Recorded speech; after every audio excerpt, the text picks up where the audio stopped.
homes from being built and take on, in addition, corporate landlords who are hiking rental prices.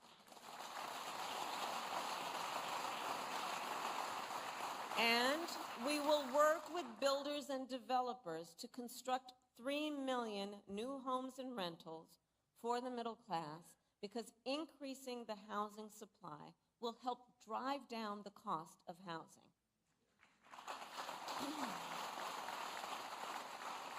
We will also help first-time homebuyers just get their foot in the door with the $25,000 down payment assistance.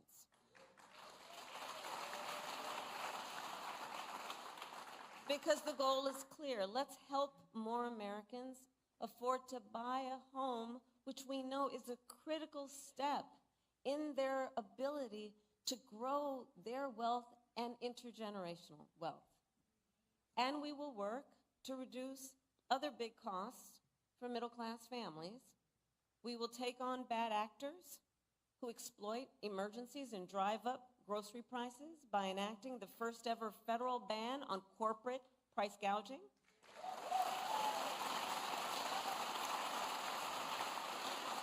I had the experience of dealing with that when I was Attorney General. We will take on Big Pharma and cap the cost of prescription drugs for all Americans, just like we did for our seniors. Now, by contrast, Donald Trump has no intention of lowering costs for the middle class. In fact, his economic agenda would actually raise prices. And listen, that's not just my opinion. A survey of top economists by the Financial Times and the University of Chicago found that by an overwhelming 70 to 3% margin, my plan would be better for keeping inflation low. Objective economists have been very clear. The second pillar of an opportunity economy is investing in American innovation and entrepreneurship. So for the last century, the United States of America has been a beacon around the world. And as your vice president now for almost 4 years, I've been traveling the world, meeting with world leaders, meeting with foreign leaders, meeting with business people in various countries with which we have partnership. And I will tell you, America remains a beacon for what it means to inspire and invest in innovation. Not only for our ability to come up with some of the most breakthrough ideas, but also our ability to turn those ideas into some of the most consequential innovations the world has ever known. I believe the source of our success is the ingenuity, the dynamism, and enterprising spirit of the American people. To paraphrase, yes, it is. It's our nature. It's our nature. To paraphrase Warren Buffett, since the founding of our nation, there has been no incubator for unleashing human potential like America. And we need to guard that spirit. We have to guard that spirit. Let it always inspire us. Let it always be the source of our optimism, which is that spirit that is so uniquely American. And let that then inspire us by helping us to be inspired to solve the problems that so many face, including our small business owners. So as I travel the country, what I hear time and again from those who own small businesses and those who aspire to start them is that too often an entrepreneur has a great idea, not too often, that's good, and they have the willingness to take the risk, but they don't have access to the capital that they need to make it real. And as Andrea said, not everybody was handed on a silver platter $400 million and then filed for bankruptcy 6 times. Oh, I said that. I actually said that. Well, we can make it easier. We can make it easier for our small businesses. to access capital. On average, it costs about $40,000 to start a new business. But currently, the tax deduction for startups is only $5,000. So currently, for startup costs, the tax deduction is $5,000. Well, in 2024, it is almost impossible to start a business on $5,000, which is why, as president, I will make the startup deduction 10 times richer, and we will raise it from $5,000 to $50,000 tax deduction. And provide low and no interest loans to small businesses that want to expand, all of which will help achieve our ambitious, some would say, but that's okay, let's be ambitious, our ambitious goal of 25 million new small business applications by the end of my first term.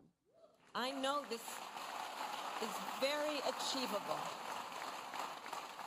And for anyone here who is a small business owner, works for a small business, or has a small business in your life, you understand what I'm talking about in terms of when we build up our small businesses, what that does to entire communities to lift them up economically, civically, culturally, and in every way.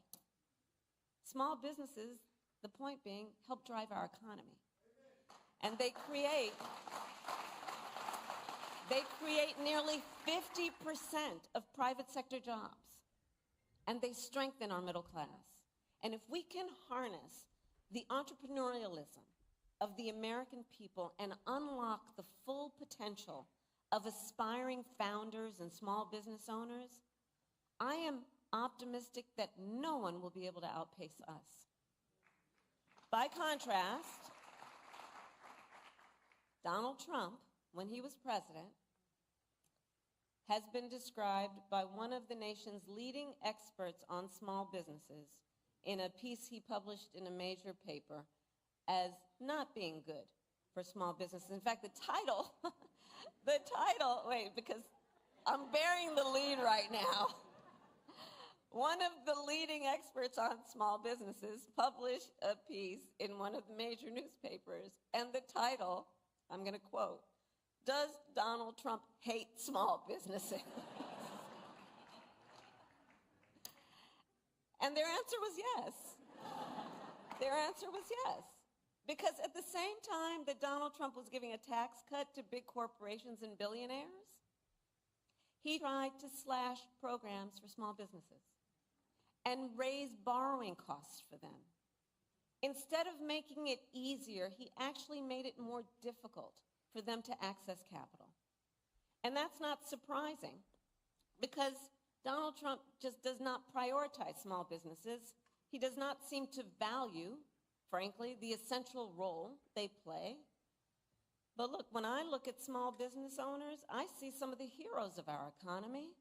Not only entrepreneurs, but as I said, civic leaders, community leaders, part of the glue that holds communities together.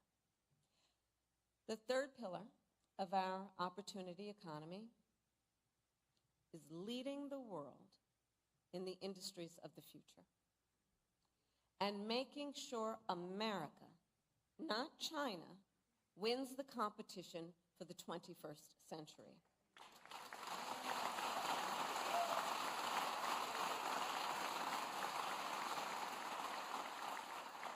One of the recurring themes in American history is that when we make an intentional effort to invest in our industrial strength, it leads to extraordinary prosperity and security, not only for years, but for generations.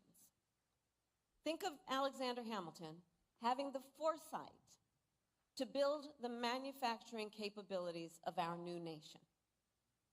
Think of Lincoln and the Transcontinental Railroad.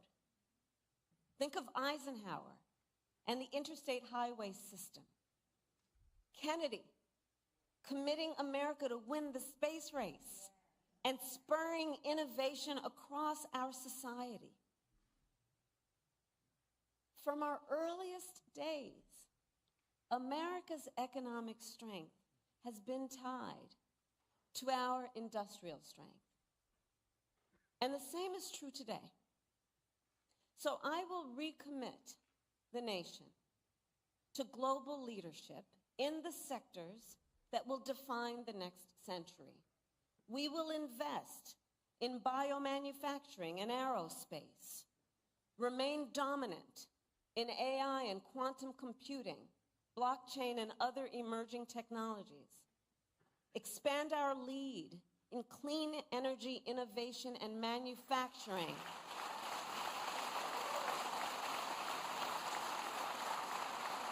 so the next generation of breakthroughs, from advanced batteries to geothermal to advanced nuclear, are not just invented, but built here in America by American workers.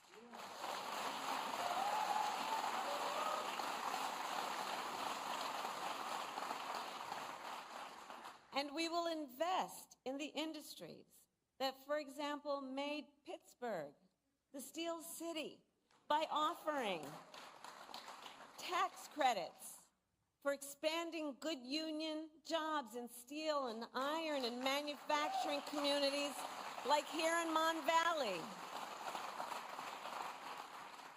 And across all these industries of the future, we will prioritize investments for strengthening factory towns. This is so important.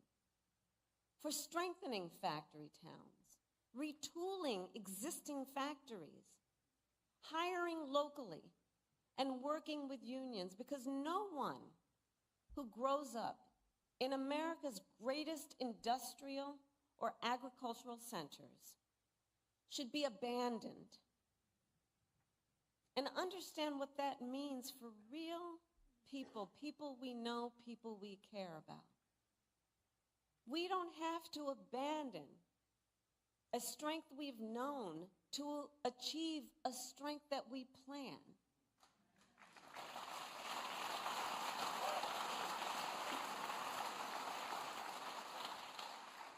And here's what else we will do when I'm president. We will double the number of registered apprenticeships by the end of my first term.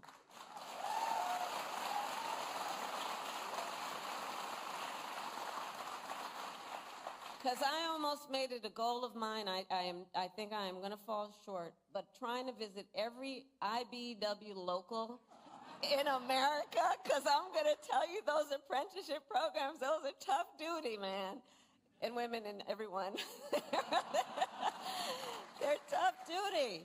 I mean, talk about the skills that are about engineering and science and math and just the most highly skilled folks who are in those apprenticeships and teaching there.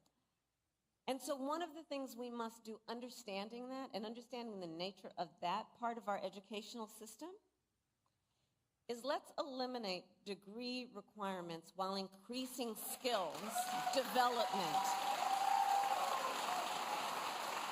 And let's start with something I can do as president, was ensure that we do that for the 500,000 of federal jobs that are within our ability to make it so.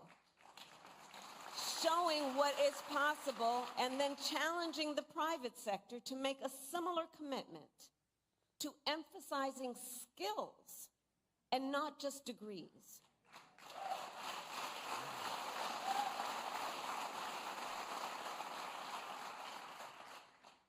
And we will reform our tax laws to make it easier for businesses to let workers share in their company's success. And I will challenge the private sector to do more, to lift up workers through equity, profits, and benefits, so more people can share in America's success and prosperity.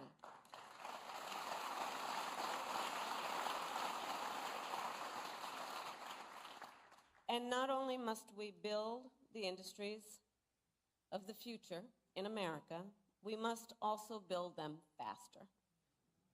You know, there's a time for patience, and there's a time for impatience. That's not in Ecclesiastics, but just went off script for a minute, Mayor.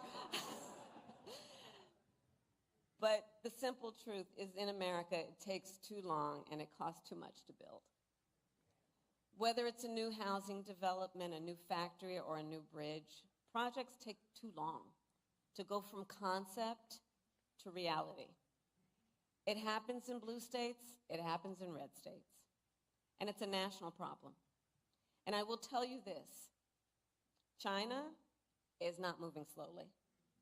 They're not. And we can't afford to either. If we are to compete, we can't afford to either. As president, if things are not moving quickly, I will demand to know why, and I will act.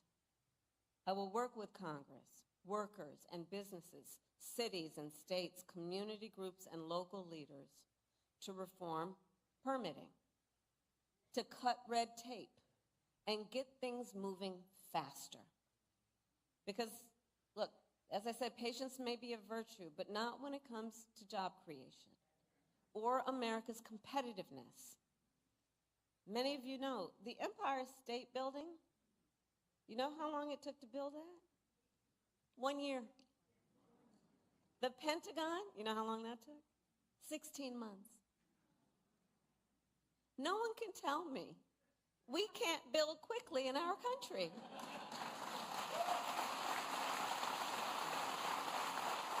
I've got empirical evidence. Now look, my opponent, Donald Trump, well, he makes big promises on manufacturing. Just yesterday, he went out and promised to bring back manufacturing jobs. And if that sounds familiar, it should.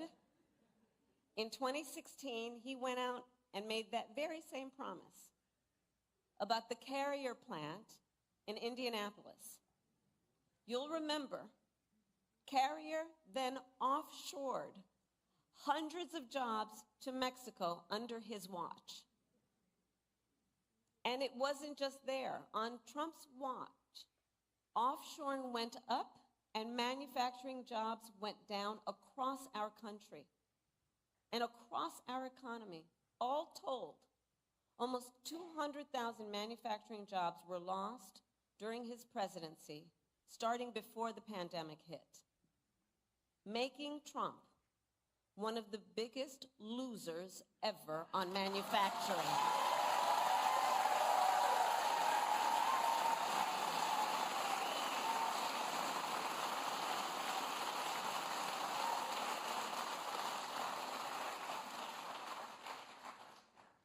Donald Trump also talked a big game on our trade deficit with China. But it is far lower under our watch than any year of his administration. While he constantly got played by China, I will never hesitate to take swift and strong measures when China undermines the rules of the road at the expense of our workers, our communities, and our companies, whether it's flooding the market with steel, inferior, or at all, unfairly subsidizing shipbuilding, or hurting our small businesses with counterfeits. Recall, Donald Trump actually shipped advanced semiconductor chips to China